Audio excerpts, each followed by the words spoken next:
Hey there, fellow Texans. Welcome back to the James Show. It's News Talk 820, 93.3 FM, WBAP. I am your host, James Parker. Oh, my goodness. They released more of the video. There's new video. And I mean, it's not new video. It's just, you know how in the video of the Charlotte train murder that it pauses and then it resumes when the guy's walking down the aisle just dripping blood everywhere? Well, they've released a little bit more of that video. And so it still doesn't show the actual act of the stabbing, but it shows the immediate aftermath from that same angle that you haven't seen before. And if you hadn't seen this video, maybe you shouldn't see it. I don't know. Men, you should see this. Women, you don't want to put this nasty stuff in your head. It's heartbreaking. It breaks my heart to tell you about the video.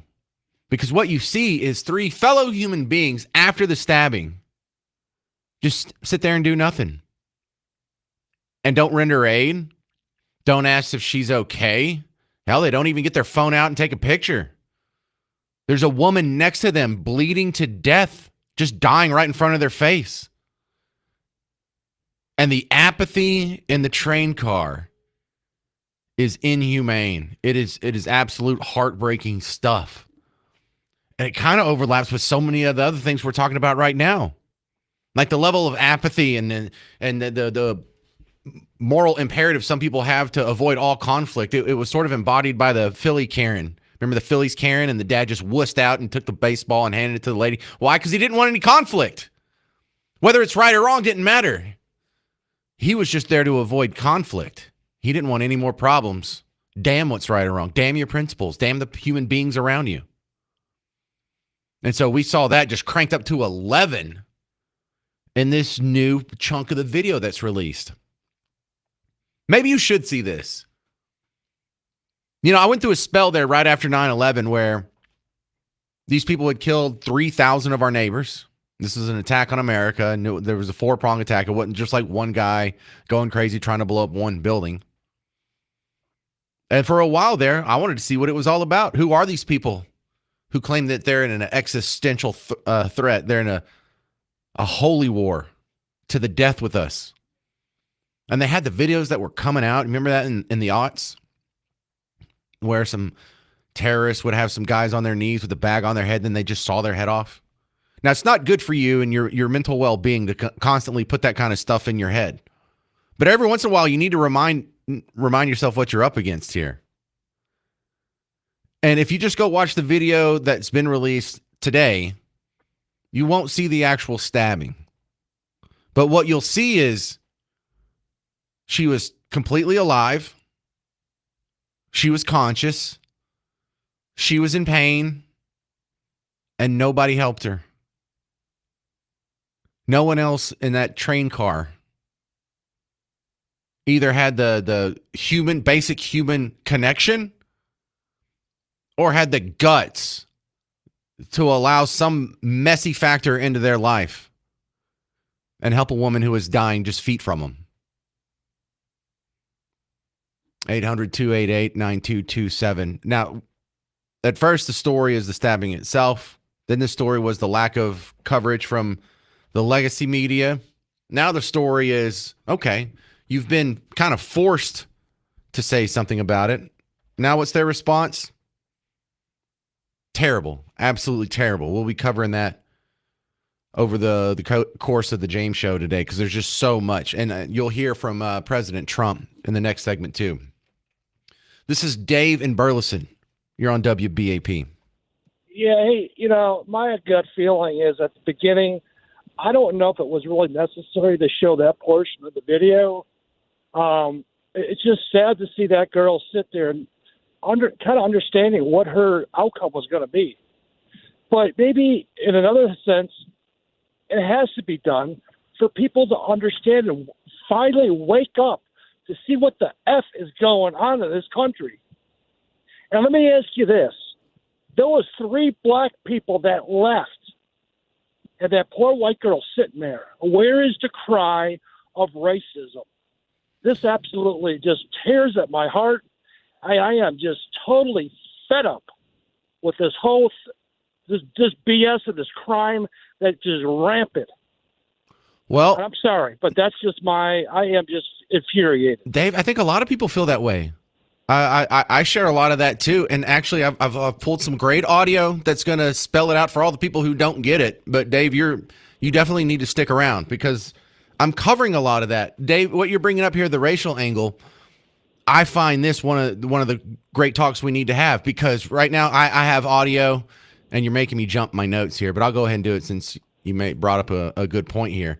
The racial angle. Is there a racial angle? Why isn't there a racial angle? Because there's just as much. Here it is. Here it is.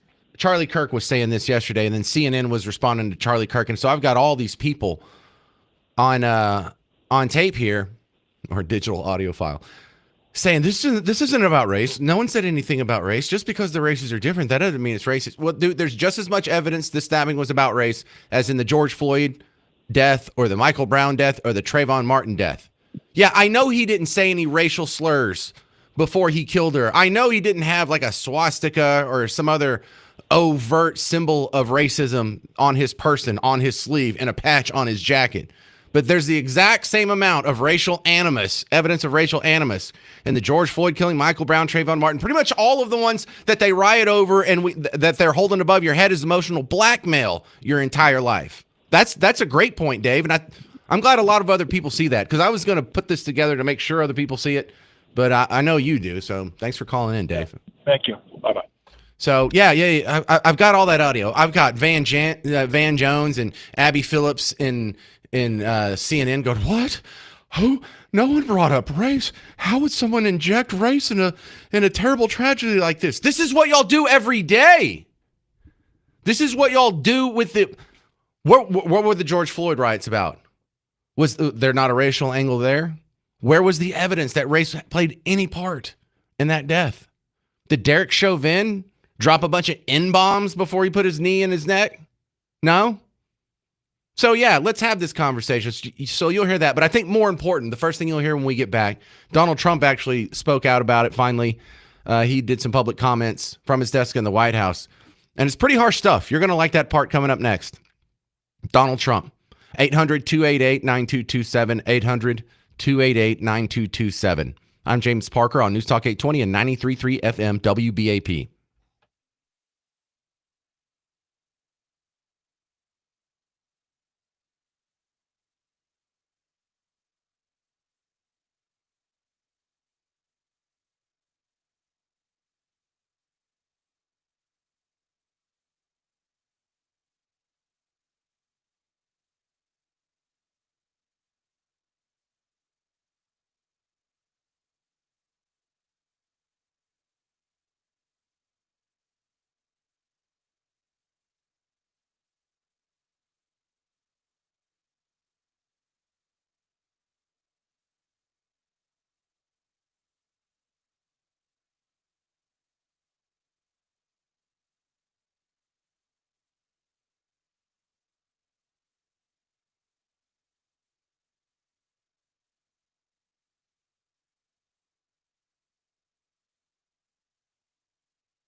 Hey there, welcome to the James Show, News Talk 820 93.3 FM WBAP. I am your host, James Parker. New video released in the Charlotte train murder. And the media response is just as much the story as the actual murder itself. And it's amazing because MSNBC is on in my studio right now, along with Fox News today. It changes, but today, MSNBC, since the James Show has started, so now for 20 straight minutes, it's been all reporting on the Epstein birthday card from Donald Trump. And look, that's a story of note that shouldn't be ignored. Sure, that's newsworthy, but this kind of is too. Because think of all the angles that normally should appeal to the national headlines. It's a Ukrainian refugee. Hasn't Ukraine been a pretty big story?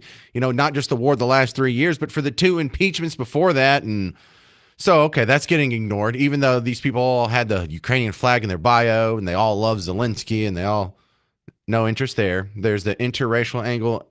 There's the feminist patriarchy, violence against women angle, no concern. I mean, to have it on public transportation, y'all love public transportation, don't care about this. But in a broader scope, it also speaks to other stories that are going on with like Trump sending the National Guard into major American cities. Would she still be alive if Charlotte already had the National Guard? Just the presence of more soldiers around and troops and law enforcement? Could that have fixed it? I don't know, but we won't get an answer to that. That should make it appealing to the national news. Also, on top of that, what if we didn't have cashless bail? We learned that this guy had gotten out in January of this year on another violent crime with a cashless bail. Would she still be alive if this guy was still in jail? The answer to that is absolutely. So yeah, we need to talk about this. We need to have this discussion. Donald Trump spoke out about it.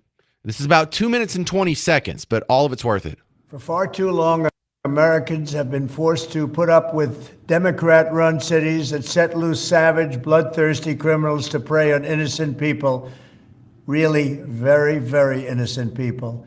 In every place, they control radical left judges, politicians, and activists, and they've adopted a policy of catch and release for thugs and killers.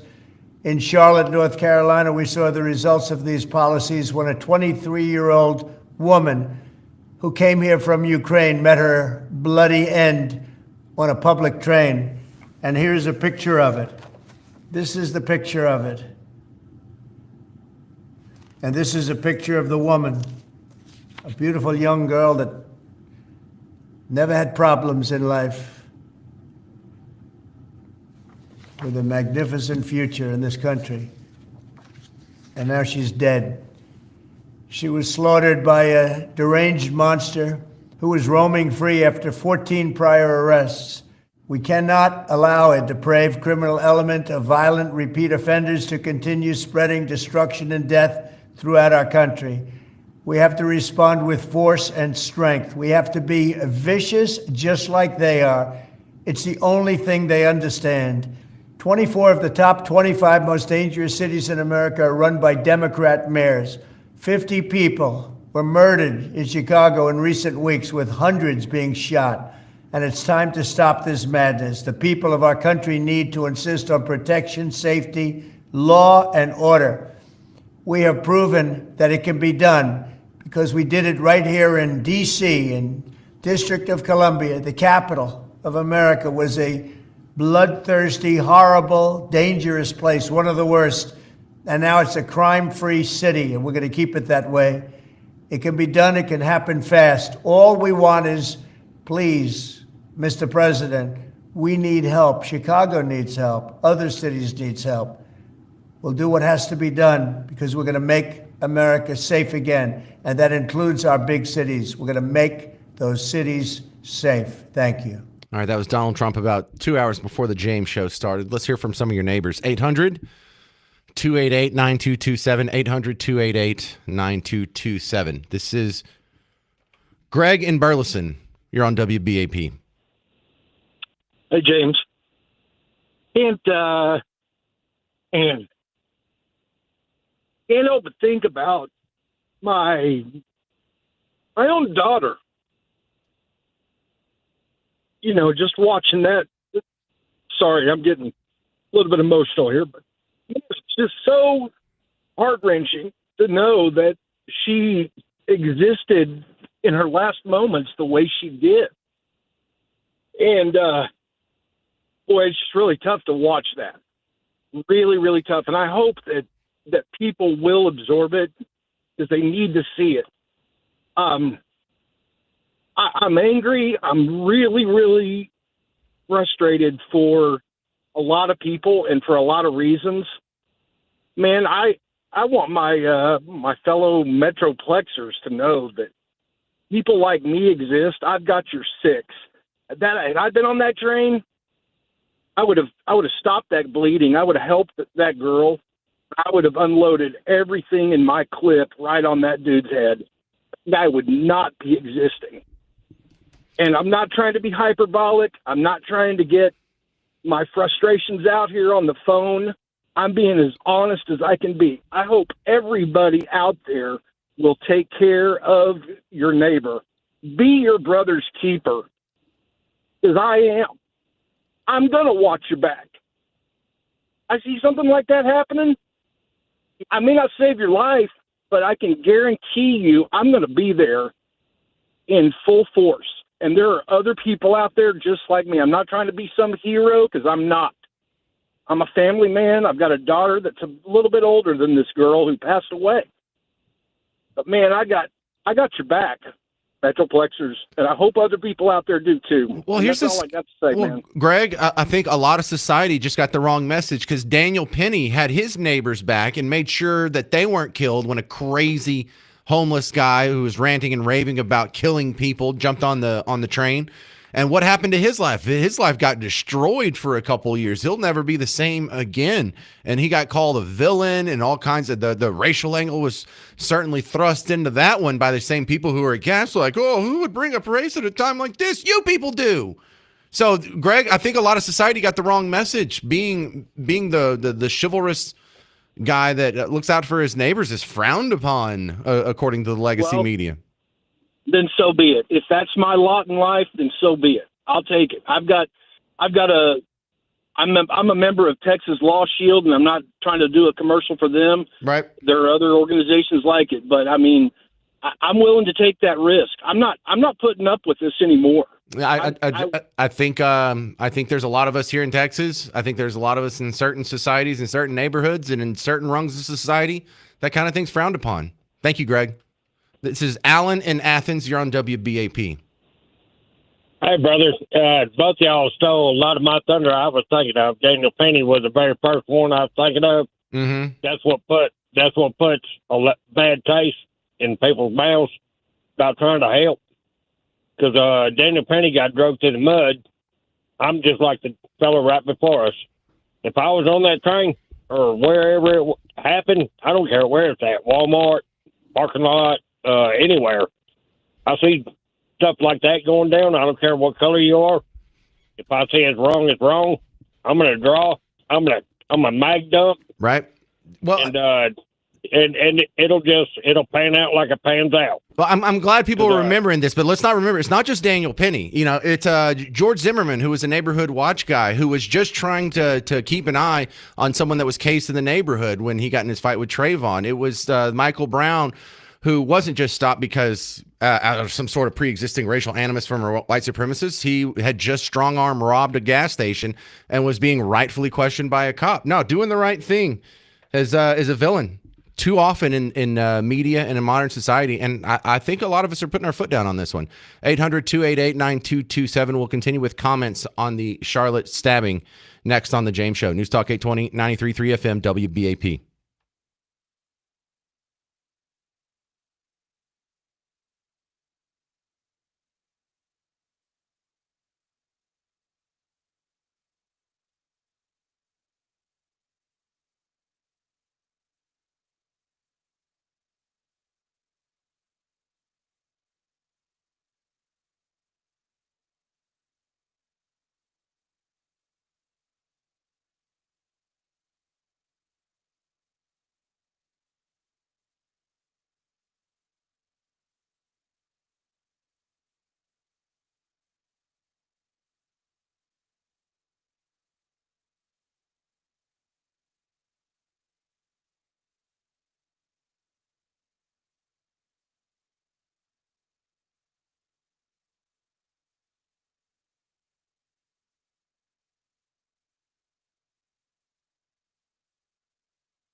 Hey there, fellow Texans. Welcome back to the James Show. News Talk 820, 93.3 FM, WBAP. I'm your host, James Parker. New video released. More of the video released in the Charlotte train murder. And the response to this is every bit as important to the actual story as the story itself. It's amazing how we get to watch the people try and explain themselves in real time. And you can feel like they haven't really thought this through, and they're just kind of figuring this out as they go along, and until they're told the script or until they hear someone else who they know is a reliable ally respond. Some of these people just don't know what to say, because the idea that, well, we have a mental health problem in this country, that may be true, but that doesn't seem to have a whole lot to do with this issue here. And so let's address that real quick. Is this a mental health issue? Here's Abby Phillips, and Van Jones was with her at the table talking about this mental illness excuse. I don't think that's fair. Look, being in the system, because I have represented people who are mentally ill, and here's the balance. The balance is taking away people's freedom versus evaluating their mental illness. And New York City, there are a lot of programs for people who are mentally ill, but they have to want to be there. Yeah, and it's about difficult forcing them because to be there. when you are mentally ill, you have a hard time knowing that you are mentally ill. See, I really hate that excuse. That is not a valid excuse. It's not mental illness. If it's mental illness and he's been arrested 14 times, mental illness still wouldn't be the problem, even if that were true. The problem would be that you keep letting this violent guy back out into society, and he keeps doing the crime. So yeah, whether he's mentally ill or not isn't even the real issue, but I don't even think this counts as mental illness. There was too much well thought out actions on his part. And I was trying to spell that out yesterday, and then someone passed around a clip of Greg Gutfeld doing it better than I did yesterday. So I'll just use him from his show. I'm tired also of the term mental illness being used as a cover for criminality. When a thug targets a woman, that is not insane. He knows she's weaker. When he comes from behind with a knife, that's not insane. He minimizes her ability to inflict harm on him. When the thug flees, that's sane because he knows if he stays, he'll be arrested. So what would be insane would be if he were to face off against a man without a weapon, somebody like a Tyrus. That would be insane. You'd Right. go, okay, that's crazy. But almost all of these people that do this stuff, they go after women. That is not insane. That's self-preservation. This is not insanity. It's an evil mind. And it's an evil mind that is somehow excused in a culture that weaponizes victim status. In this case, mental illness. All right. I can admit when someone does it better than I did. I tried to do that exact same bit yesterday. To the phones we go. 800-288-9227. This is Frank in Palo Pinto. You're on WBAP. Hi, James. This whole thing is such a mess. My heart goes out to that family of that young girl, and I don't know. They want to blame everything on mental illness, but like you said, it's a crime thing. I want to piggyback a little bit. I have some friends that lost their daughter, a 33-year-old Brittany in Phoenix, to a illegal alien, and I've tried to research to see if I could get some kind of idea of what was going on, and there's crickets out there in Phoenix. Even Fox has not mentioned anything about it, and this happened just before the thing in Charlotte. So I just wanted to get your ideas on that, James. Well, you're stumbling upon the greatest lie the media tells, and that is the lie of omission. And this, this kind of works with the racial angle, but, we can even take that out of there, Frank, and there's some questionable behavior patterns from the media reporting on this. The former producer for The James Show, when I was in New Orleans, his dad was murdered. Now, it wasn't while he was on The James Show, it was before that. But it was one of the things that changed his worldview, and the fact that the media didn't care. No one blocked any highways when his dad was murdered, because his dad was murdered by another black guy. And if that's the case, then those things just never make national news. I mean, name one Name one story that's an outrage, like a George Floyd or a Trayvon Martin or a Michael Brown, where it's a black guy killing another black guy, unless they're cops. You know, we saw that with the Freddie Gray one in what was that, Baltimore? So yeah, that's another one. If it's your friend's daughter getting murdered in Phoenix by an illegal immigrant, it doesn't fit the narrative. But Frank, we all have to remember there's about, on any given day in America, 50 different murders, and we only hear about a small percentage of them. And a lot of people are left with the taste in their mouth that the ones that they're presented with are the pattern, are what's going on in the world, when it's actually the exception to the rule. A tiny, tiny minority, and I mean around 1.1% of black people being murdered every year are unarmed black men being killed by cops. And I know that, and you know that. But if you just watch the news, that's not the impression people walk away with. That is so true. Yes, it is. Thank you. Well, thanks for sharing your story, Frank. You know, there's a reason why this resonates with a lot of people, even though it doesn't directly affect you or me, because it fits into these larger discussions on cashless bail, on having a guy that's 14 times arrested and 14 times he gets put out in society. Here's a reminder. They're not just hiding stories like Frank's friend in Phoenix. They're not just hiding stories like the one that happened in Charlotte. Coming up next, you're going to hear one they're hiding in Dallas. Oh, yeah. 800-288-9227. I'm James Parker. It's News Talk 820, 93.3 FM, WBAP.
Hey there, welcome to the James Show, News Talk 820, 93.3 FM, WBAP. I am your host, James Parker. So another update here. Today we have a couple of updates on the Charlotte train murder of the Ukrainian refugee woman. Number one, the first update is Donald Trump did a statement from the White House earlier today. I played that for you in the last segment. Also, new video has been released that shows a little bit more of the aftermath, not the stabbing itself, but it shows just the contemptible apathy for the other three people in the train, none of whom rendered aid or even really checked on her after the stabbing. And then another update that just happened since the James Show started is being reported by Fox News that the Department of Justice is now announcing federal charges in the Charlotte murder. So they're doing that right now. And the reason why not just you, but so many people across the country are compelled by this story is this isn't a problem that's happening in Charlotte. This is a problem that's happening all over the place. We've already had a couple of people call in and say, oh, this happened to my friend who had a daughter in Phoenix that this happened to, or this happened to someone else somewhere else. You know, this is happening in Dallas. And you know, we give the local media a hard time. They don't completely cover it up. And this isn't even a complaint about the local media because the local media covers it and that's all their responsibility is. They're covered here. But nationally speaking, it doesn't get picked up. MSNBC doesn't pick it up. AP doesn't pick it up. New York Times doesn't pick it up. Washington Post doesn't pick it up. CNN doesn't pick it up. ABC, NBC, CBS, no pickups. But other stories, they will. Well, your lies of omission cannot resist the power of social media anymore. I'm going to give you an example here, one that happened in Dallas. This is a report from the Dallas Hero Foundation, mind you. This is not from CNN, MSNBC, or even Fox News. This is coming from the same outfit that had the Hero Amendments passed for the city of Dallas last year. Talking about a similar incident that happened downtown about 8 blocks from where I'm at right now. My name's Kristen Daly. My name is Sean Daly. And we live just outside the Chicago area. Sean and I went to Dallas a couple weeks ago, and during our visit, I was violently assaulted on the streets of Dallas by a homeless man. I went out for a run. The streets were super busy. People were going to work. As I was waiting to cross the DART platform, I all of a sudden felt this pain. A homeless person came up behind me as I was waiting and hit me. First, I thought maybe I had a broken nose. I thought maybe I was missing teeth because of how hard it felt. I thought the man had slammed my face into this stone plaque or memorial because that was the last thing I saw before I came to. She got knocked unconscious. She was sucker punched by a 240-pound guy, and she weighs 100 pounds. Once I came to, I got up and I touched my face and I saw blood and saw the man just turn the corner and walk away like it was no big deal. The police arrived pretty quickly at the hotel. The paramedics checked my vitals. Underneath my nose, my chin, and in my mouth was bruised. He could have hit her in the temple and killed her.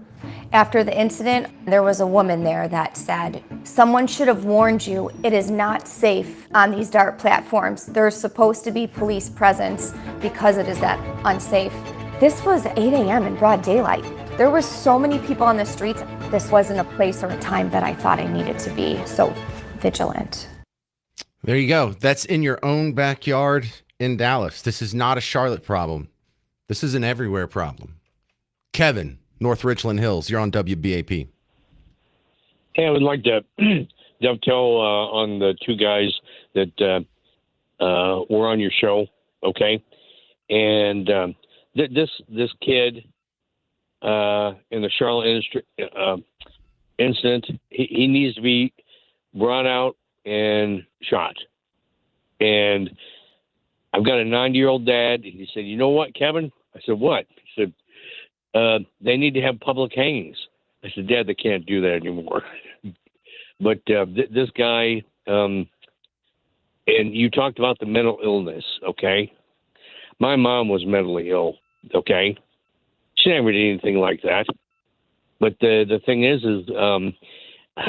I'll say this, and you're going to say, well, it's a demonic influence, okay? It's what it is, and that's what that's all I got to say, all right? And with the guy, the one guy that said, you have neighbors that have your six, we do in my neighborhood. Yeah, and in neighborhoods where you don't have crime, that's why too. You have dads and you have vigilant good guys who are more skilled at violence and not so scared that they just sit there and mind their own business when a young lady's getting stabbed and dying next to them. Not so scared when some Karen comes up and demands the ball back after a home run. Toxic masculinity is what they call it nowadays, though. That's one of the big problems. All right, more updates, and you're going to hear some more media response on the Charlotte murder, including what did Jasmine Crockett say about it.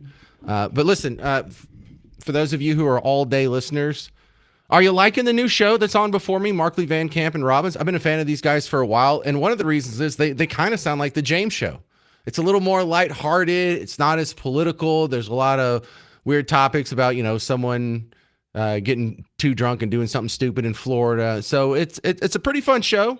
Very Gutfeld-like, I would call it. Very Gutfeld-like. So if you haven't checked it out yet, it's on now 11 to 2 weekdays on WBAP. It's the lead-in for the James Show, Markley, Van Camp, and Robbins. If you have any comments on the Charlotte stabbing death, 800-288-9227, 800-288-9227. Jasmine Crockett next on the James Show. News Talk 820, 93.3 FM WBAP.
Well, hey there, fellow Texans. Welcome back to the James Show, News Talk 820, 93.3 FM WBAP. I am your host, James Parker. If you haven't seen it already, you probably should. An extended edit of the video of the Charlotte train murder was released, and it shows the immediate aftermath. And the lady took, from the reports now, I didn't see the video of where she got stabbed. We see right before the impact happens, and then we see right as he walks off. She's awake. She's alive. She's not dead yet. She just slowly bleeds out, and no one else in the car renders aid to her. And so now we have another issue to add to something that was already complex with the layers of, well, it's Ukrainian. Well, it's an immigrant. Well, it's public transportation. Well, is it mental illness? There's the racial angle. There's all this other stuff going on. And now we have to worry about the angle of apathy. Because people rightly on yesterday's show were comparing this to Daniel Penny, the guy who took the crazy homeless dude that was making life-threatening screams at his fellow passengers. He put him in a hold and ended up choking him out until he died. We got every update on that one. That was a huge story. But was one of the lessons, don't be like Daniel Penny? Because that's what they all act like. They acted like the opposite of Daniel Penny. And that's pretty heartbreaking stuff. I mean, not as bad as the murder itself, but not too far off. But we need to have this discussion here, because if we diagnose the disease wrong, you're going to apply the wrong medicine. I heard from the mayor of Charlotte. I heard from the Democrat governor of North Carolina, who were both saying, whoa, well, we've got to do something about mental health, or we've got to do something about law enforcement. I don't think more law enforcement would have saved her. I think maybe this guy could have been apprehended more quickly. But clearly a fellow that's been arrested 14 times and let back out on the street 14 times, that should at least warrant a mention. But we're going to go in the Wayback Machine here. I brought the flux capacitor. You and I are going to go back to 1993. The year is 1993. There's a senator from a place called Delaware. His name is Joe Biden. And he sounds like many of the James Show callers on WBAP in 2025. We have predators on our streets.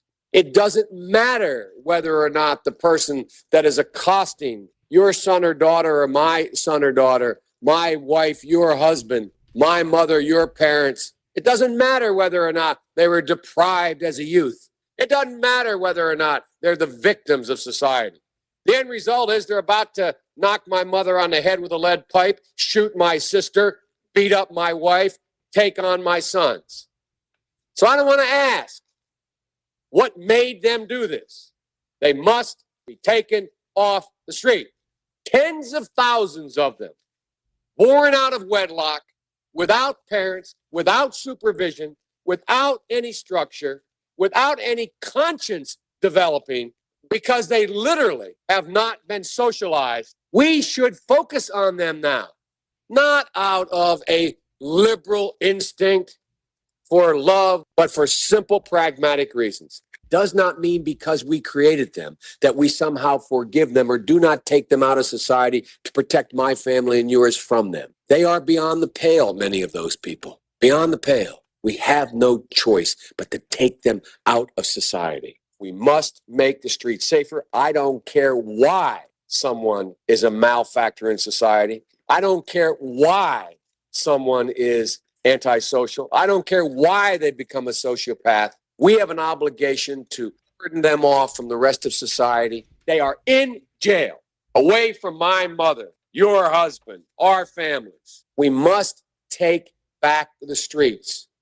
Well, younger listeners of WBAP, that's how Democrats used to sound in the 90s. Isn't that wild? I know the people my age and older, we remember those guys. We remember what they sounded like in the 90s. Nowadays, that'd get you called a Nazi, wouldn't it? This is Mark and Saxe. You're on WBAP. I hate to put it this way, but the disease is not with that idiot.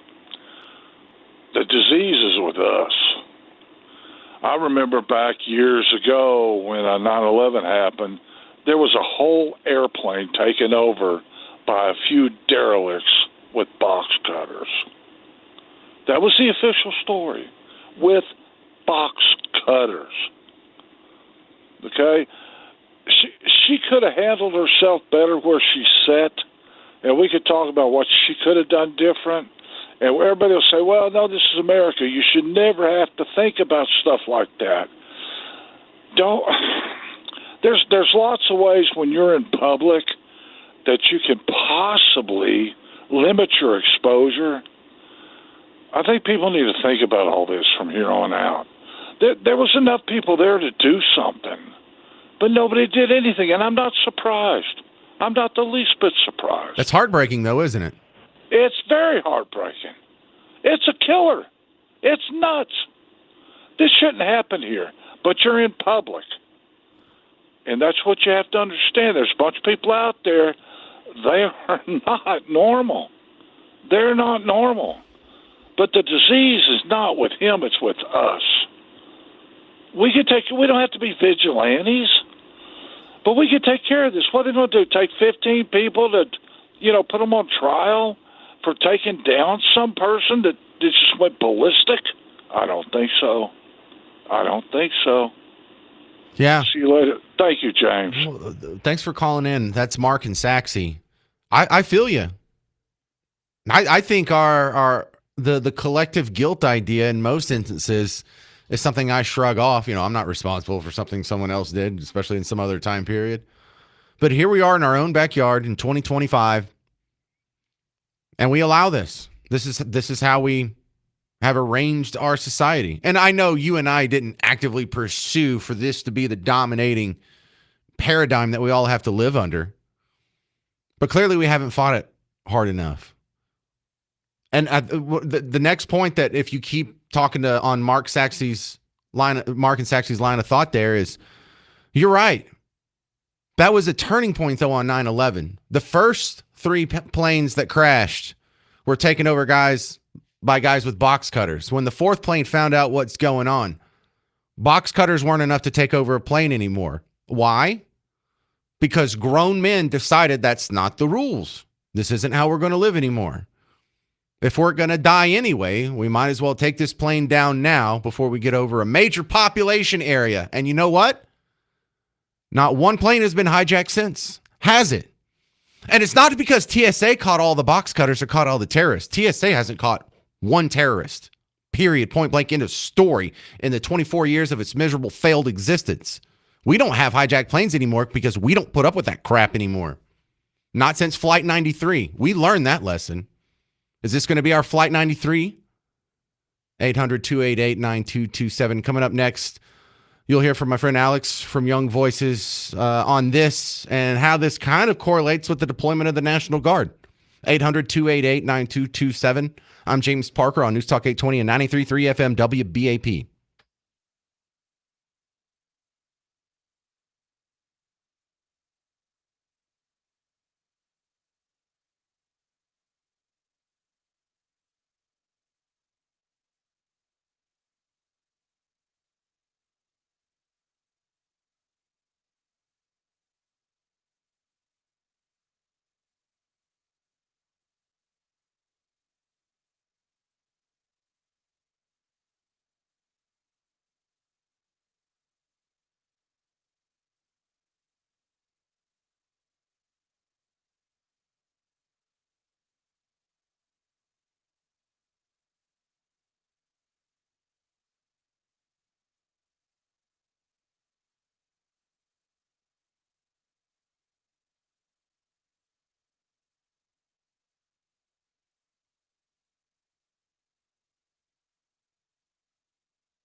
Hey there, welcome to the James Show, News Talk 820, 93.3 FM, WBAP. Markley, Van Camp, and Robbins now on WBAP. There's some funny guys here. They talk about serious stuff and try and keep it light like I do. Very gut-filled, like find out yourself, DFW, what all the rage is about. Tomorrow, 11 to 2, only on WBAP. It's the new lead-in for the James Show. Good guys. My next guest, Alex Rosado from Young Voices on the James Show. And, you know, top story of the day, not just the Charlotte murder, but the reaction to it and then the reaction to the reaction to it. And, Alex, I don't think people are learning the correct lesson from what we see in that video. Is he with me?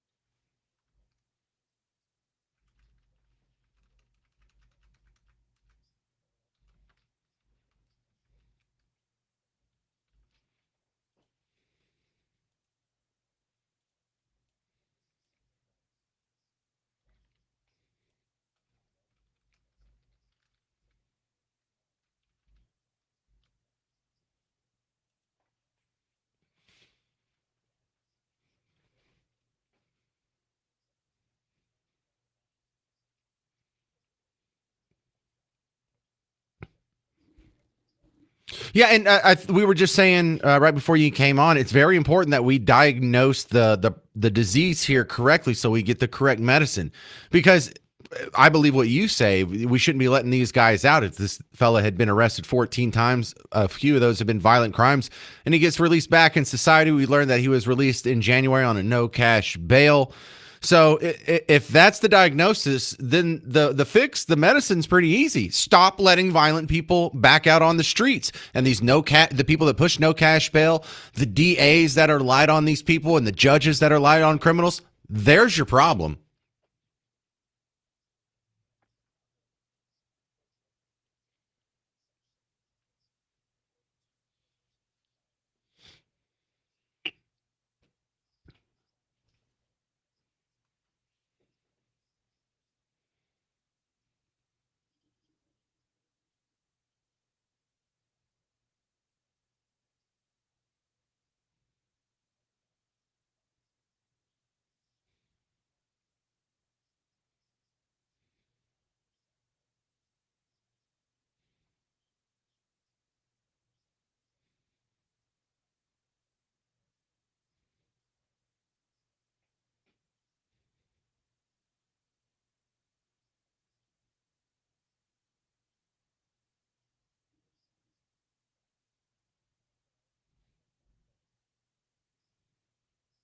Whoa.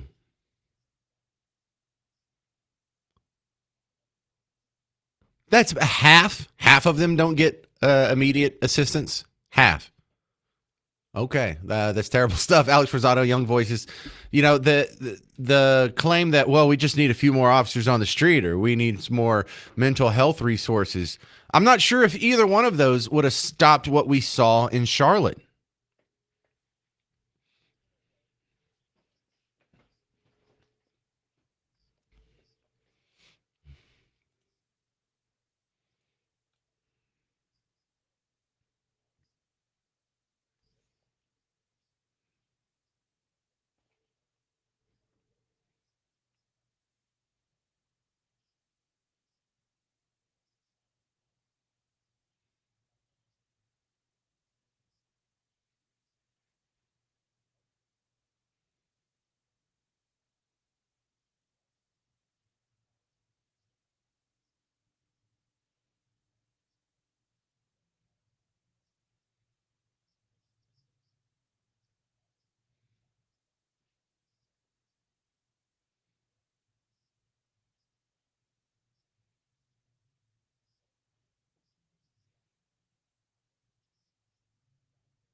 All right. Interesting stuff. Thank you very much. This is Alex Rosado, Young Voices. How do we find your work online, sir? Thank you very much. I think that's important. You know, I think we diagnose so many of these problems wrong. And because we diagnose them wrong, we apply the wrong medicine. You know, when we talk about like, why is there crime in the inner cities? You have people that come up to these city council meetings and they're like, well, they need more after school programs. Yeah, that's the ticket. They need water fountains in the park. How do you expect them to play basketball if there's no water fountain there? Yeah, so they naturally just pick up a gun and go shoot up a store? What are you talking about? Is that what they do in the nice neighborhoods? You can go put all the water fountains you want in there. That's not going to fix the problem. 800-288-9227. 800-288-9227. Coming up next, Spencer McGowan, host of Net Worth Radio. You hear on the weekends here on WBAP. He's going to talk about the headlines that affect your money, including the latest jobs numbers and where the economy is going to be by the end of the year. That's next on The James Show. News Talk 820, 93.3 FM, WBAP. Hey, sports fans, more specifically football fans. James Parker here for the Prize Picks app. And did you have any fun with the game last night? Yeah, you see, that's one thing I like about Prize Picks over old-fashioned fantasy sports is when I was in my old-fashioned fantasy sports league, I got to set one lineup for the entire weekend. You can set a new lineup every day. You could have set one for the game last night. You can set up one for Commanders versus Packers on Thursday. You can do one for, the Cowboys and Giants and whoever else is playing on Sunday. You can do another one for the 2 Monday night games that are coming up this week. So it's even more fun, this new iteration, this new evolution of daily fantasy sports. There's a reason why it's America's #1 daily fantasy sports apps. And, this weekend, they're going to give you one of the max discount squares. Travis Kelce, 0.5 receiving yards. All you got to do is pick more or less on that one. I imagine he'll have more than that, but, don't quote me. This is a game of skill. So all you do is make a lineup of 2 to 6 players like that. Look at a statistic, more or less. Boom, you're good to go. You can win up to 2,000 times your money. And if you download the Prize Picks app and you're new to the game, you can get some lineups on us. Download Prize Picks and use promo code WBAP. You get $50 in lineups with your first $5 lineup. Download Prize Picks. Use promo code WBAP. You hear me? You get $50 in lineups with your first $5 lineup. So go check it out. Prize Picks. It's good to be right.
Hey there, welcome to the James Show, News Talk 820 FM, WBAP. I am your host, James Parker. Let's stop down and take a look at some of the headlines that are affecting your money. Spencer McGowan from Net Worth Radio is joining me. He's a weekend host here on WBAP, but he also has the financial advisory firm based out of the Crescent here in Dallas. Welcome back, Spencer. How's it going?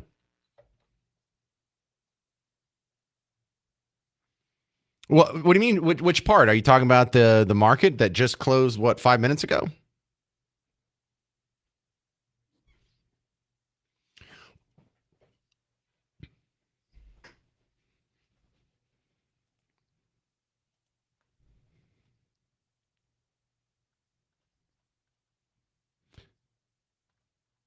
Well, Spencer, I logged into my IRA portal right before you came on the air because I wanted to see how the old Parker nest egg was doing.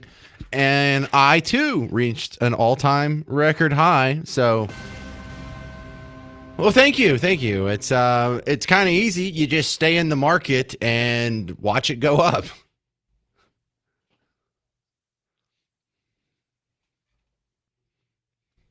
Well, let's talk about why do we sound so surprised about this? What's all the negative news that you think the market overcame today?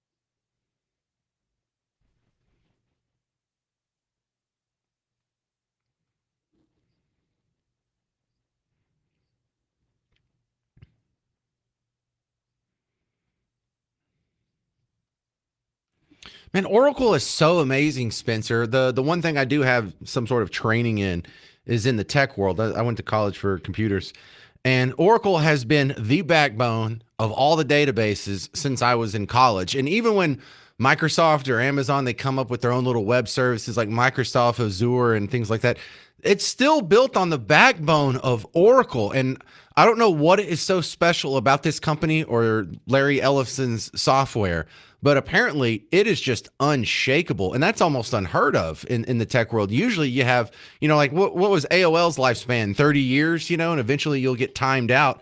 And Oracle, man, what a story they are.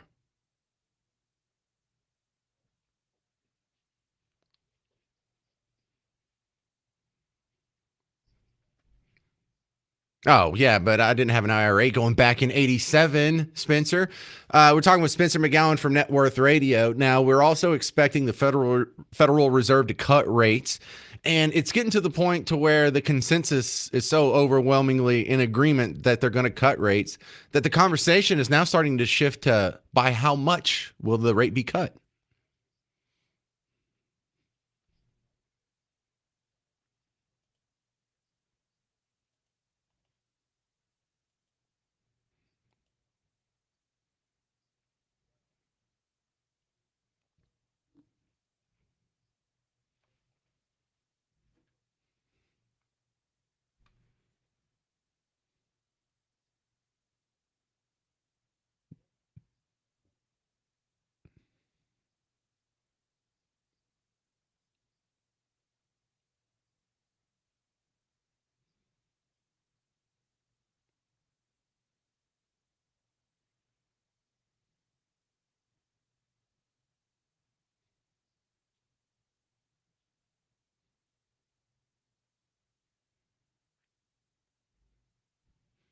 Well, how do you know there's a leak and these people aren't just playing the guessing game or really the guessing gamble? Right?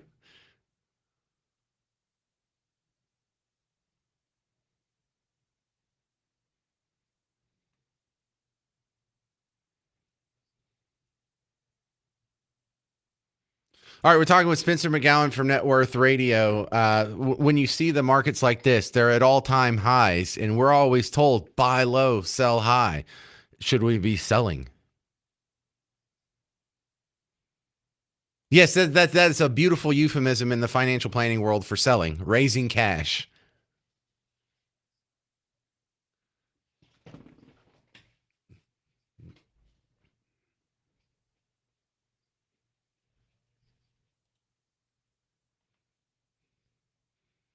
Yeah, I know people do that. I've tried timing the market before and I've gotten pretty dismal results.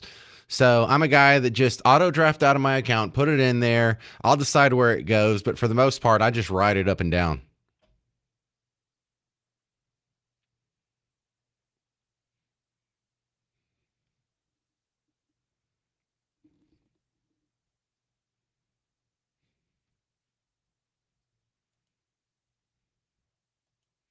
What's coming up this weekend on Net Worth Radio?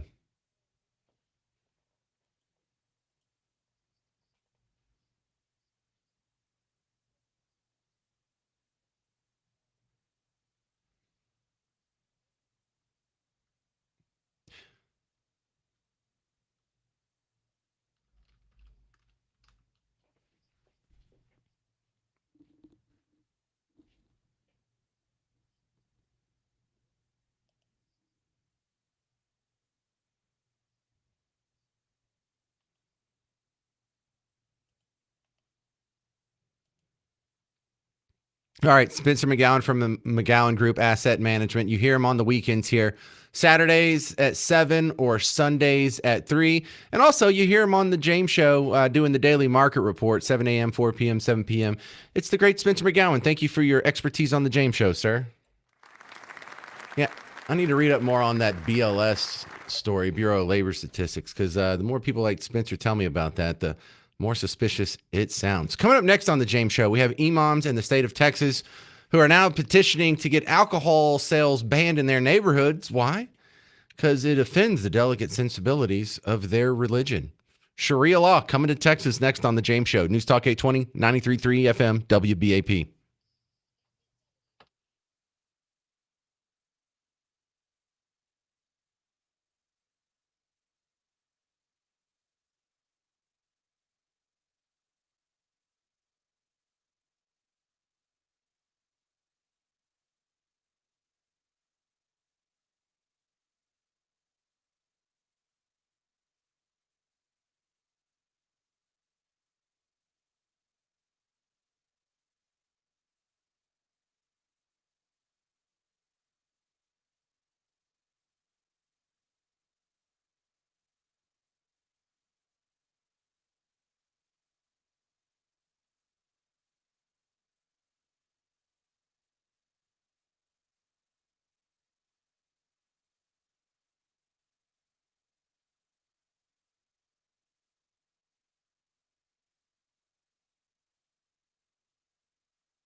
Hey there, welcome to the James Show, News Talk 820, 93.3 FM, WBAP. I am your host, James Parker.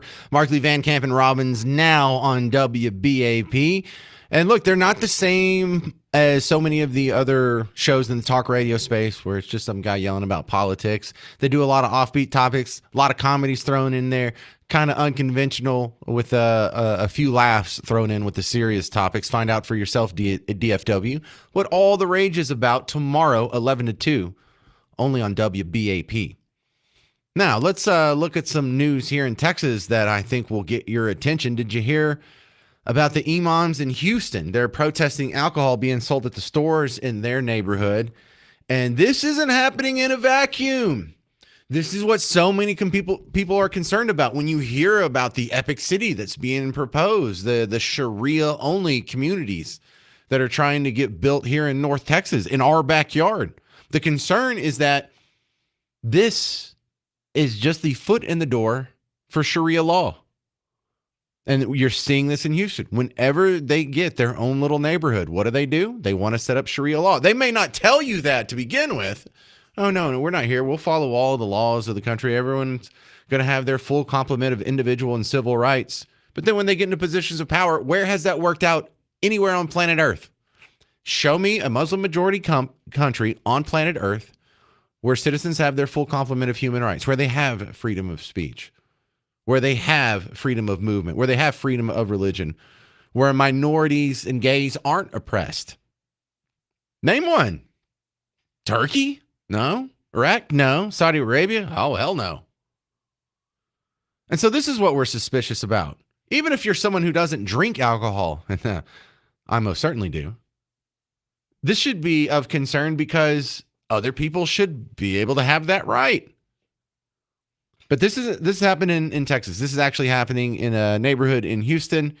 Here's one of the local imams protesting and asking alcohol to be banned at stores in their neighborhood because it's offensive. And not violate the religion of Islam by selling and distributing products that are against the religion, because we should love what Allah loves and we should hate what Allah hates. This is what we're here for, and little by little, one by one, we're going to be visiting all of the stores in the neighborhood, particularly the inner city neighborhoods where the religion of Islam is ignored. By not Now, for a lot of people, they're going to hear this. They're going to be like, look, it's a religious extremist and they're so anti-alcohol. They want to outlaw it. What a bunch of weirdos. Hang on. It's not that weird to me, actually. Now, I grew up in a town I lovingly call Bug Tussle. And up until just a few years ago, I mean like 5 years ago, Smith County in East Texas was a dry county, completely dry county. There was no liquor stores. You could go to the grocery store, you could go to the gas station. You couldn't buy beer. You couldn't buy wine. You couldn't buy beer at the grocery store. No, you couldn't buy it at the gas station either. You could buy drinks if you were at a restaurant and they had a bar, but it had to be like a private club sort of loophole thing. If you went to a bar, yeah, you could buy some drinks and have them there, but there was no packaged liquor. There was no liquor to go. It had to be served at the spot and it had to be through a stupid private club loophole. And as much as I didn't like living under those circumstances. I mean, not when I was 13, I didn't care. I was going to drink anyway. But these days I would rather live in a neighborhood that sells alcohol. I like to partake in alcohol. I would like to buy it in bulk and take it home and put it in my fridge and drink like that. But you know what Smith County didn't have when I was growing up? Homeless people. I am not kidding. There were zero homeless people. And if you're like, well, yeah, it's the middle of nowhere. Well, no. In the middle of Smith County is a town called Tyler, and it's like 100,000 people now. It was like 75,000 when I was growing up. Zero homeless people. You go to our sister city in Gregg County, Longview, exact same size, same setup, same culture and everything. But they had alcohol sales, homeless people. Homeless people don't want to live in a dry area. So I was thinking, for all the people who don't drink, for all the people who aren't like me and don't want alcohol in their neighborhood, if you get rid of that, then you have a different living experience. You know what it's like to not have any homeless people? You know what it's like to never be asked for change when you go fill up your car at the gas station? You know what it's like to never be accosted by a homeless person or see someone begging when you're walking down the streets of downtown? You know what it's like to never have to turn on the news and see someone got stabbed by a crazy homeless person like in Charlotte or like I was playing earlier in Dallas. There's not people that run around punching or throwing or breaking windows or causing a scene or overdosing or peeing in an alley. There's none of that. And so part of me, maybe to the surprise, because I'm a Christian and definitely not in support of Sharia law being in Texas, but part of me is sympathetic to the idea that if your neighborhood overwhelmingly doesn't want to have alcohol sold in it, there's some upsides to that. Now, the libertarian in me is like, well, you just need to deal with it. But my concern about this is the Sharia law aspect. It doesn't stop there. It just keeps going until you end up with, look at every country that has a Muslim majority and think, is that better than what we have now? You know, my big complaint, or what makes me feel so suspicious about Islam isn't just the terrorism. It isn't just the sawing off of heads on viral videos, the hijacking of planes, the suicide bombing with children, the targeting of civilians, the kidnap and systemic rape after October 7th.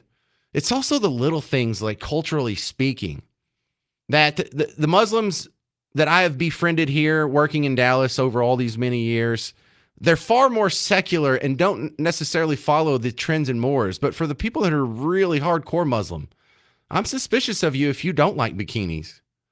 The hell's the matter with you? You're a grown-ass man. You don't want to see women in a bikini? You think that's haram? You think that's a sin? That's terrible? What do you mean? You don't like bacon? We're talking, dude, bacon. It's like, you don't like anything out of a pig? You don't like sausage? You don't like ham? You don't like ribs? You don't like any of that? That's crazy. You don't like a good pulled pork sandwich? No? You don't like dogs?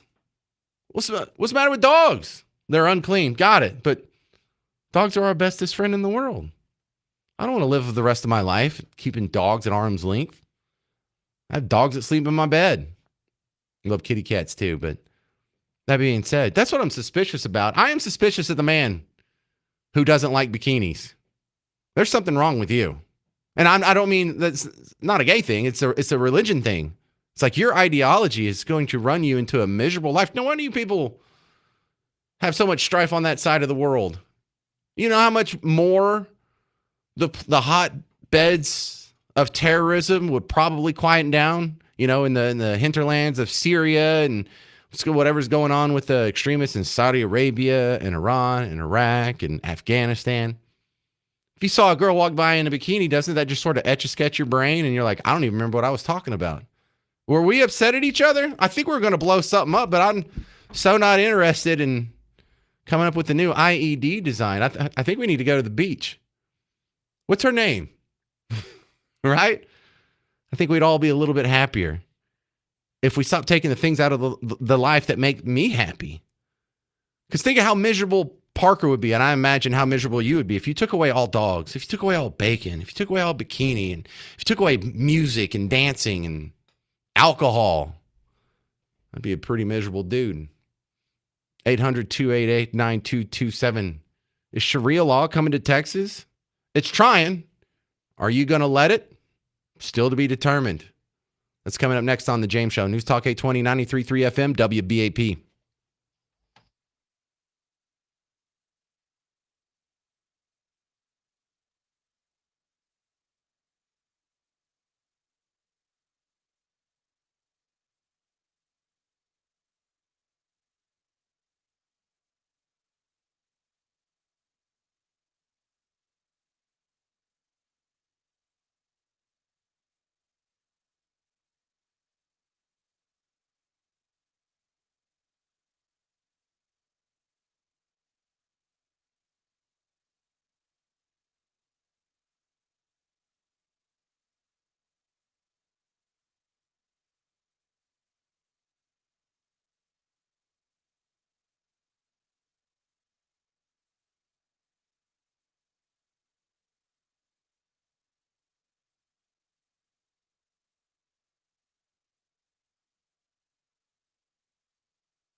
Well, hello, fellow Texans. Welcome back to the James Show, News Talk 820, 93.3 FM, WBAP. I am your host, James Parker. Well, the first attempt to bring Sharia law, or I should say another attempt to bring Sharia law to Texas, is right here on our doorstep. Are we just going to sit back and let it happen? In Houston, we have a group of imams that are petitioning the city council to get alcohol sales banned in their neighborhood. Why? Well, they find that offensive to their religion. And one of the concerns that happens here in North Texas when these Sharia cities are proposed. Yes, we're going to have a fully contained Islamic city with our own hospital, our own doctors, our own schools, our own mosque, our own police force. Because you know that's where they're headed. The slippery slope argument on this is real because we've seen this pattern happen over and over and over. When the Muslims began in the Arabian Peninsula and started to spread out, places they went did not share the Enlightenment ideals of individual rights, natural rights, individual liberty, like the Western civilization part of the planet does. And it's not a superior way to run society. You know, aside from my half lighthearted, but also serious points that I like a society that allows its women to wear bikinis, but, you know, just on a more basic scale than that, I like a society that doesn't force women to wear headscarves, to be covered, to wear sleeves. You see when they come here, it could be 100 degrees outside. You're at the pool in your apartment. Some lady's outside with a full headscarf on, long sleeved, covered all the way up. Like, you don't have to do that.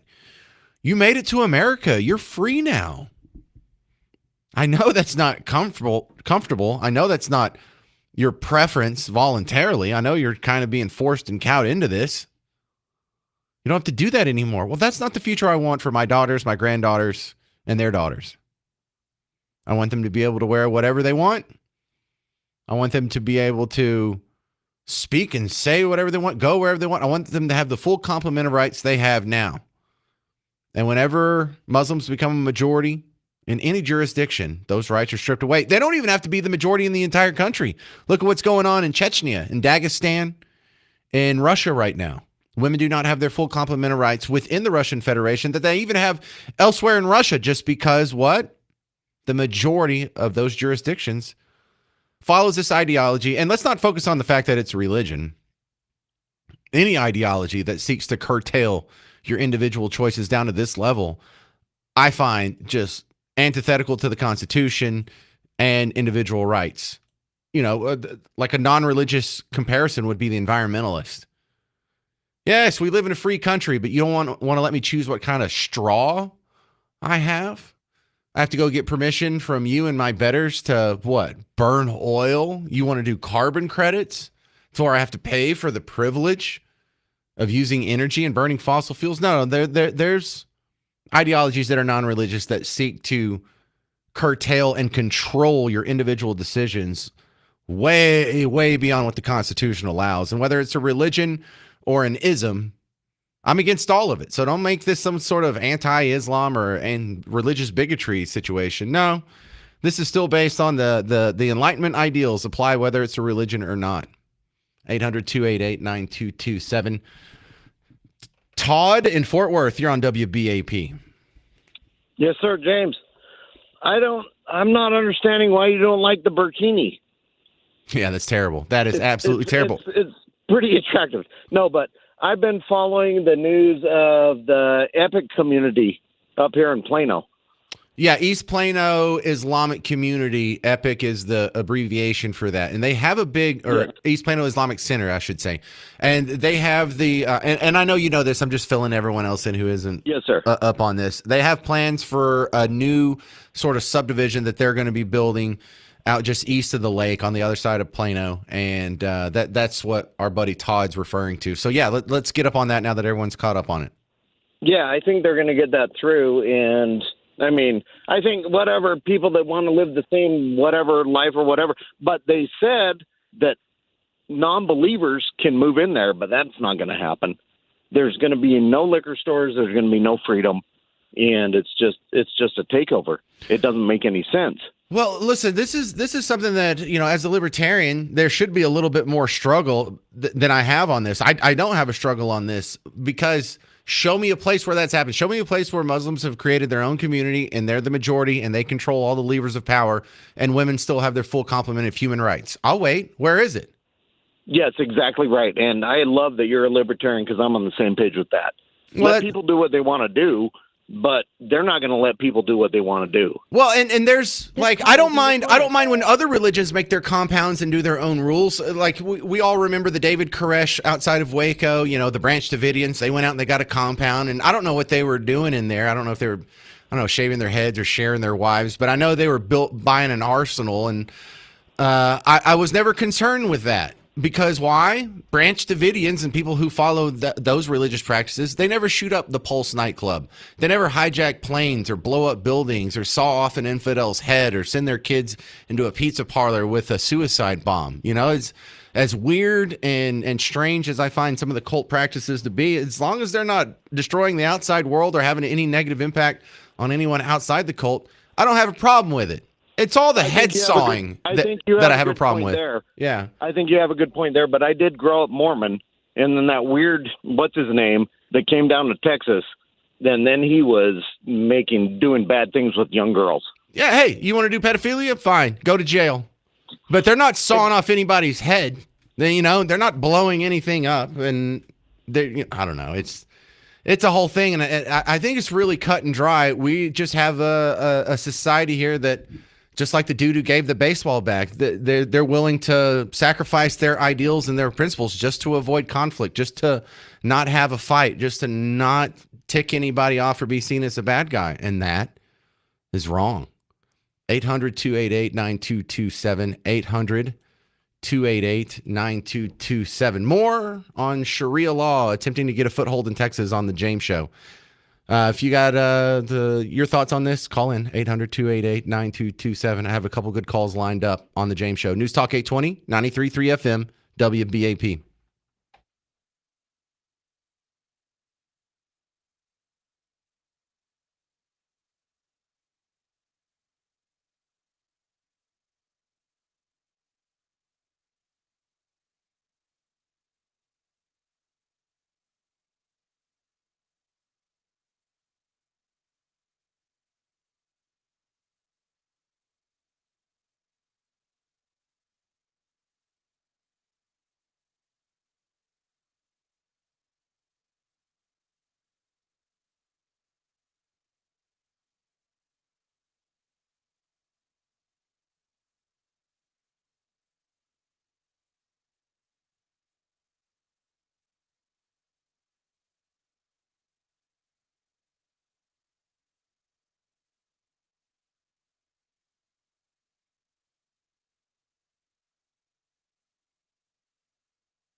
Hey there, welcome to the James Show. It's News Talk 820, 93.3 FM, WBAP.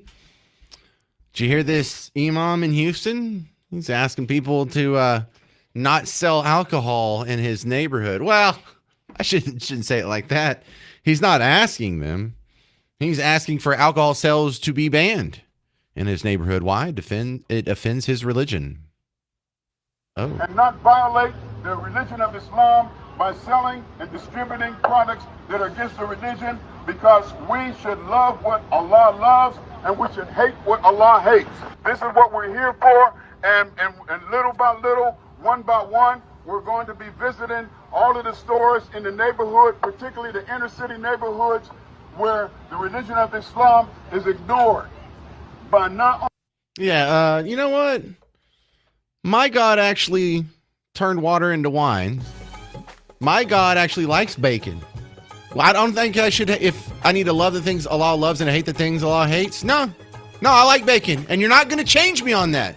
In fact, I'm not going to pretend to not like bacon because your God says so. Hell, if my God said so, I'd probably argue with him. Be like, are you sure, God? This is pretty good stuff here. This whole, what'd you make pigs for then? Just to torment me? Are we going to allow this in Texas? We've allowed so much. We've allowed them to not give us school choice. We've allowed them to not give us a property tax cut when we have, by some measures this year, we will have the highest property tax rate in the entire country in Texas. By some measures, by some reports. But we're in like the top 10 for sure in most measures. Don't act like we're all bad because we're Texans and we have guns. We get trampled over all the time. This is one where the consequences are your existence. 800-288-9227. This is Catherine in Fort Worth. You're on WBAP. Hey, listen, what are they getting away with this because they're hanging their hat on what? Freedom of religion? What is because see, my religion says that they're not even a religion. It's just a cult. I mean, that the Christianity that I've been taught.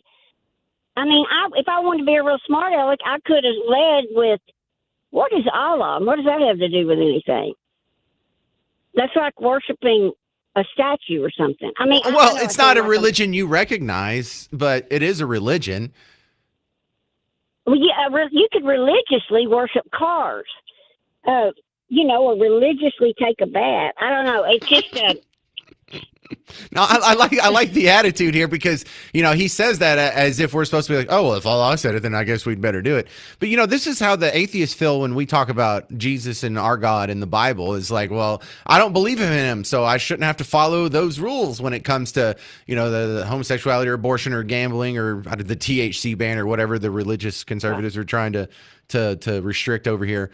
But, those same people, they don't have the same fervor, anti-religious, outspoken fervor when it comes to Islam. Those people that'll talk about and write articles about the Gateway Baptist Church. You see how bad these Christians are and see how abusive they are and terrible they are. They won't say peep about these guys. Why? Because they're cowards. They know we won't do anything back. They know we won't do anything back. They know we're nice. They know we'll turn the other cheek, and they're exploiting that. And so who's the good guys here? The people that you have to be scared of, or the people that aren't going to retaliate with violence or anything like that? Yeah, who's the good guys and bad guys? I think some people see that, Catherine. People are afraid because the first thing that pops into their mind, and they did this by design, the violent Muslim, I'm not saying they're all violent, but with 9/11, they've got the majority so scared. They think that we think, if we close that down or discipline them or stop that community, sooner or later they'll have a terrorist attack on Houston. I know they will. So let's just back off. I mean, that's what's going on. They don't have a you-know-what in their you-know-what. Yeah, they don't have a you-know-what or a you-know-what. You know what? Okay, but I got to ask you this. Okay, go ahead. Now listen, this is good. Wait, I might have forgotten what I was going to say. Oh, no. Governor Abbott, now you correct me because you keep up with everything. I can't, if I'm talking to a friend, they might not keep up with diddly. But about three weeks ago, or four maybe, they bragged on the news, and right now I'm just getting the news on the 4, 5, 8, and 11 type news. It's not. I don't have cable right now. That's fine. Okay. So I'm hearing that Governor Abbott vetoed or signed some stuff blocking certain countries from being able to buy property in Texas. Did I hear that right? And it showed him signing them. I know China was one of them, and they're not going to be able to buy property or do something in Texas. It had to do with business and property. Right. All right. So I'm sitting there thinking that as we go and they're calling out the names, the next one's going to be Mexico. Because, my God, if you're they're taking over house by house. They're taking over our mid-sized cities because they know they can't take the big ones. And the little ones are too easy and it's not going to make a difference. So they're taking mid-sized cities. And I thought surely that would be in there. We can't buy property. There's a whole bunch of rules for us to buy property in Mexico. It's not easy. And here, I don't know, maybe we're giving it to them. I mean, it's so easy. It looks like we're giving it to them. But anyway, to make a long story short, Mexico wasn't on that list. He did not forbid Mexico. So am I the only one that thinks that's crazy? We should do it. We should do a separate episode on that because we do need to. Yeah, because this is something where I think libertarians absolutely shine. We don't believe any government should be owning any property other than like government buildings, the property that they're on. This whole thing where they own 89% of Nevada or whatever. That is completely immoral, distasteful, unethical, anathema to what the founding fathers believed a republic should be. So we damn sure don't believe if our government shouldn't be able to have farmland, that the Chinese government shouldn't be able to buy farmland. Anybody who's tied to any government on the planet shouldn't be allowed to buy, especially farmland. Thank you very much, Catherine. A lot of good points you made there. Lee in Grateford, you're on WBAP. Yeah, I got a pretty good idea how to run these Muslims with their Sharia law off. How's that? Just let a bunch of these Texas hunters and trappers up here gather up a couple of truckloads of wild hogs, take them down there where they're at, dump them out, then send the helicopters with the hunters and slaughter the pigs and let that blood soak into the ground. They don't want it anymore. That's weird. I mean, I'm not saying it's wrong. We're not going to do that, and that's kind of a weird suggestion. It might work though, Lee. I don't know if that would work. I don't know. It's just, yeah, they can't handle pigs or pig blood. I mean, it goes completely against their Allah, and they wouldn't buy the land then, or they'd leave. Yeah, that's weird. That's weird. I'm a pretty weird guy. I'm a redneck. Yeah, well, I was saying the fact that they find pigs to be unclean animals. I mean, that's repeated in other religions and societies as well. Jewish friends, I'm looking at you too.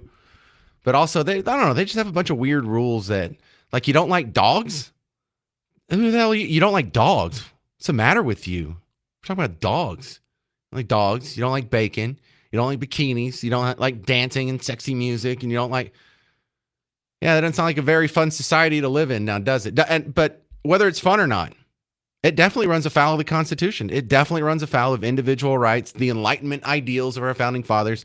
And I'm running out of time. You will hear Megyn Kelly on with the WBAP morning show in the next segment. It was so good, we're going to replay it for you here because she's coming to town, and they're going to tell you all about how you can go see her tour live coming up next month.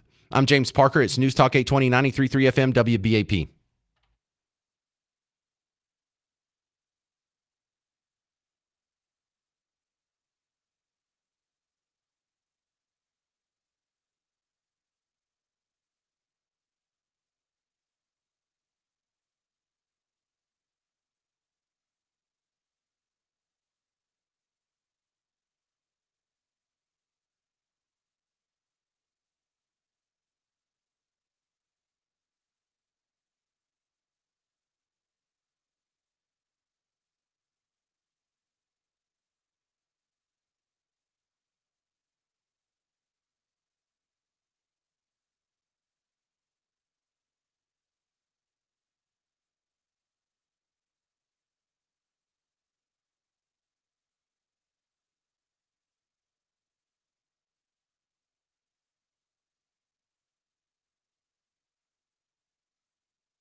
Hey there, fellow Texans. Welcome back to the James Show. News Talk 820 93.3 FM WBAP. I am your host, James Parker. Megyn Kelly was on the morning show on WBAP's morning show this morning. Hal, Jay, Ernie, Carla. She's coming to town, and I'm not going to explain it to you because they talk about it in the interview that I'm going to replay for you right now. Megyn Kelly, journalist, attorney, political commentator, live with us on WBAP this morning. Who? I know it, Hal J. We've got Megyn Kelly. Yeah. Hal, good Lord, say she's hi good to looking. Megyn. Oh my gosh. Forget that. Good Let's just morning, talk guys. about Megyn Kelly. My goodness. That's Hal. I'm Hal, Megyn. I think Hal's my favorite. Okay, Megyn, fair enough. Yeah, it doesn't take long. Megyn, if my wife let me put you on my list. Yeah, okay. So, all right, Hal. Megyn, thank you for coming on. And we have a big show that is going to be at Dickies Arena coming up October 25th with Glenn Beck and Mark Halperin. Yeah, I can't wait. And Link Lauren, too, who's also, he's from Texas. I can't wait. This is the first time we've ever done this. We're taking the show on the road. And honestly, I got the idea because I went on the road with Tucker last year. He did a tour. And I went as a guest on his tour, and I was like, this is the most amazing thing I've ever been part of. It was so electric and energizing and fun to get out there and glad hand with the actual viewers and listeners of the show. I'm like, I'm doing it 100%. So I'm doing 10 cities, and that's basically what I can handle as a working mom of 3 kids. And I just can't wait, like TikTok. This is going to be one of those type of shows. You're going to talk about the issues of the day, and I'm assuming that there's going to be some opinions that are going to be really very popular where the audience is going to come see you. Well, that's because we're speaking to a bunch of people in Texas who make sense. Like, it's easy to talk to people in Fort Worth, Texas. It's much harder when you live on the Upper West Side of Manhattan like I did for 17 years. For me, it's an elixir to go down and talk to sane people who understand the issues the way we all do and find out that I, living in the Northeast liberal bubble, am not the insane one, right? It's like, it's important for my own well-being to get out there and remind myself that there are rational, reasonable human beings everywhere in this country. I just don't happen to live amongst them. We are talking live with the Megyn Kelly. She's going to be live on stage at Dickies Arena Saturday, October 25th with some other cool names. We'll get to that in a minute. But I wanted to pick your brain, Megyn, because I can't imagine living where you live, surrounded by what you're surrounded by, thinking the way you think. We are like-minded, no doubt. What is it like to look people in the eye who are so, what is it? What do you call it? Brainwashed, propagandized? What is that? It's liberating. I mean, I highly recommend it. It's actually quite wonderful to just speak the truth is liberating. And when you're, especially in the sea of lies, if you see the truth and can say it, you feel empowered. You know, we moved to Connecticut a couple years ago, which is a little bit more reasonable. I'd say Connecticut is a blue state, obviously, but where we live, it's more like 50-50. So I found some normal people who are able to understand the issues of the day. But this is still a state that's transing kids and talking about like state laws that require teachers to keep secrets from parents when it comes to children's gender. I mean, it's insane. You know, as a state, it's insane. These are the moments where I think we got to get out of here. But my comfort is there's value in having my kids grow up in a place like this because when they go out there into the world, they're going to encounter these people and these insane policies. So at least they're going to experience them when Doug and I can help them navigate the stuff, you know, like help them practice so we can inoculate them against the many attempts to force liberal ideology on them, you know? So it's interesting. And I would say it would be better for us as a family to have the support of the community, of our church, of everyone around us and reinforcing our family values. Like that would be ideal. But you know how it is. I was born in the Northeast. I have to be here. My mom, who's 84, she's still here. So, you know, this is kind of where we planted our flag, and I'm fighting the good fight. And what do you think about this Mamdani individual who might end up being mayor of New York? Oh, my God. I have a lot of thoughts about him. He will destroy New York. There's no question in my mind. And it's not just him. He's going to bring in a whole cabal of far leftists. I mean, every other picture he takes on the campaign trail is with Cynthia Nixon, who was recently photographed wearing a red hat, MAGA style, that read, "Make abortions great again." Oh. It was so outrageous, I thought it was a parody. No, it was real. That's going to be one of his top emissaries. And she's probably the most conservative of the ones he's considering. So it's not just him. He will destroy what's left of what I think is the greatest city in the world, bar none. And a lot of people are going to get hurt and killed because while he's trying to moderate his defund the police views to get elected, he definitely hates cops. And he's going to pull that back on the police force. And New York is a dangerous city. So that's crazy. But I also want to say this. He's a function of just years of Democrat failures. Like, why is the main competition for the Democratic nomination? Why was it Andrew Cuomo, who is a sex pest, who, as Curtis Lewa said, is busy killing the grannies and slapping the fannies? How did that become the number one competition for this guy? We needed like a real candidate who was attractive and interesting and could speak the language of people's financial woes. We didn't have it. That's how we wound up with this guy, and now they're trying to do all sorts of maneuvers to elevate Cuomo to the main competitor. You know, that'd be a great tour logo, though, killing the grannies and slapping the fannies. I mean, wouldn't that be something? Megan, my name's Hal J., and I'm a huge fan. I can't wait for you to see Dickies Arena, be here in Fort Worth. But I'm going to give you 3 words here, and you just tell me the first word that comes to your mind just instantly, if you can. This is not a test or anything. Just, but when I say Gavin Newsom, what do you think? One word. Scummy. Scummy, thanks to Trump. Newsom. Okay. RFK Jr. Brilliant. Ukraine. Over. I like that. Interesting. Okay. All right. We do that with everybody. Just Yeah. kind of get a feel for where they are. Fascinating. So. Yeah. Yes. And that's how I actually think, you know that with all the negative press that RFKJ has gotten, and it's uniform. I mean, I get 3 papers delivered to my house in the morning. I get the New York Times still. I keep my eye on them, the Wall Street Journal, and the New York Post.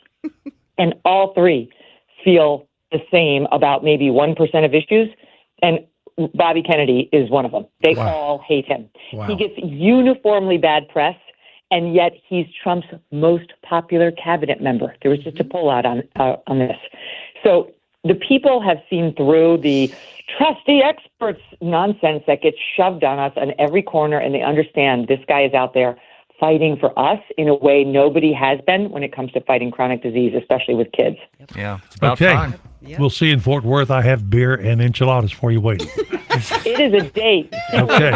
There Megan you go. Kelly is going to be at Dickies Arena Saturday, October 25th. Special guests will be Glenn Beck, Mark Halprin, Link Lauren. Tickets will be available tomorrow at 10 a.m. at megankelly.com. I think it's just fantastic. You're coming to town. We look forward to seeing you. Oh, please come see me. I really, really, really want to shake the hands of and have direct interactions with the people who listen to the show and make the show what it is. Can't wait to see you guys. All right, that was Megan Kelly on the WBAP Morning Show today, and her website, MEGYN, Megan Kelly.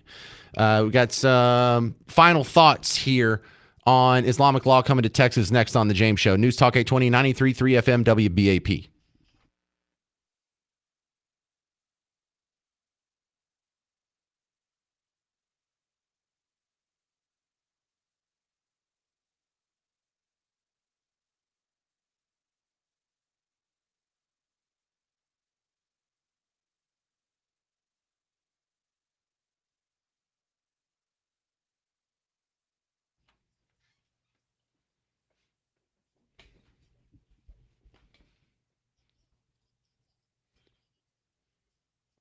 Hey, homeowners, have you heard of Rhino Shield? Now, you've probably heard of it, but do you know why it's so much better than paint? You know, paint is what we used to do. Rhino Shield is what we're going to be doing for in the future here, because it's just the next evolution. The technology has progressed past paint. You know, paint's like, what, 90% water or whatever, and just pigmented stuff that dries on your house, and it'll end up chipping and flaking and cracking and peeling.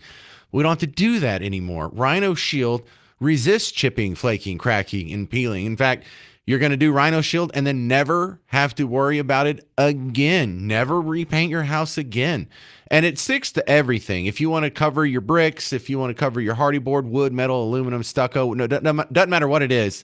Rhino Shield has you covered, no pun intended, but it does things that paint can't. You know, it has an insulative factor. It blocks more than 90% of UV rays, resists mold and mildew. It won't burn, and it comes with a 25-year transferable warranty. So if you're looking at painting your house, don't paint your house, coat your home. Go to rhinoshielddfw.com, rhinoshielddfw.com.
Hey there, welcome to the James Show. It's News Talk 820, 93.3 FM, WBAP. Markley, Van Camp, and Robbins now on WBAP. You know, there was just a good tweet about them on the, the James Show, WBAP. We're all on Twitter, just like everyone else is. And someone said, it was Mike. Mike said, hey, about the MVCR radio. That's the Markley, Van Camp, and Robbins radio handle. Very entertaining. A conservative talk show with rock and roll morning vibes. They sometimes remind me a bit of another show on another station, but they're pretty good. A lot on the humor side. Yes, agreed. Thank you very much for that review. If you haven't already checked it out, you can listen to them tomorrow, 11 to 2, only on WBAP. All right, we have some calls here that are responding to the story of an imam in Texas asking for alcohol sales to be banned in his neighborhood because it offends his religion. And this was the warning. They're trying to bring Sharia law to Texas again. Are we going to let it happen? Dan in Alvarado, you're on WBAP. Yeah, hi, James. I was just wanting to make a remark about the alcohol. You know, back a long time ago, we had dry counties. If they want to go that route, that's one thing, but get all the people in the county to agree upon it. You know, our problem is we try to just bypass voting anymore. We can't stand the other opponent, but somewhere along the line, Americans are going to have to buck up together and start banding together, or else we're going to lose this country. Well, and if we don't stand up, we're in trouble. This is a very annoying thing about some of our Team Blue neighbors, is if this was conservative Christians, evangelicals, that were calling for a ban on alcohol sales, there'd be an outcry. There'd be protests, and they'd be like, look at these silly, crazy, extremist bigots again. And here, if an imam does it, well, you know, who am I to question there's another man's beliefs? Yeah, but if don't put those blue people back out there and make them put a headband, a headdress over their head, and if their hair sticks out, they get their head cut off. I think their outlook would be a little bit different. You know, yes, but they side with them because they have a common enemy, and that's me and you, Dan. Yeah. Yep. All right. Well, good stuff. Thank you, sir. Clifford in Paris, you're on WBAP. Well, yeah, I'd just like to say anyone coming in this country, if you disagree with the Constitution of the United States, you shouldn't be here. And they seek to destroy that. And you know what? The ban on alcohol and, you know, not being loose women, this and that all sounds good. But at the end of the day, if you seek to destroy the Constitution of the United States, you shouldn't be here. And that goes for George and Alex Source. Bro, they move here with this specific intent of overturning our society as we see it and winning it over for Islam. That when they tell you, when you ask them, like, why are y'all immigrating in such great numbers here? You know, you're not even oppressed in your home country. They say, well, that's what we're instructed to do by our religion. It's to go, immigrate there, You know, take and they over, say and turn it to Allah. Yeah, turn it They say to... the freedom of a religion, right? But when you go against that Constitution, you shouldn't be here. You should never been allowed in, and you should be revoked and sent back. And Agreed. We've really got to buck up and start with these deportations of people for, you know, they're like, you can't just deport someone for a thought crime. So, well, if their thought crime is anti-American and they're trying to immigrate here and become American, actually, yes, we can. I think that's the point of immigration laws, you know, is to keep foreign invaders who seek to overturn our society out, right? What's the point of immigration if not that? All right, that's going to do it for the James Show. Thank you very much for hanging out. Later, when you need some more James Show itch that needs to be scratched, well, I have the podcast, so you can listen to the whole show. Or if you want to see bits and highlights, go on social media, go to YouTube, like, subscribe, share, all that good stuff. Mark Levin's coming up next. I'm James Parker. It's News Talk 820 and 93.3 FM WBAP.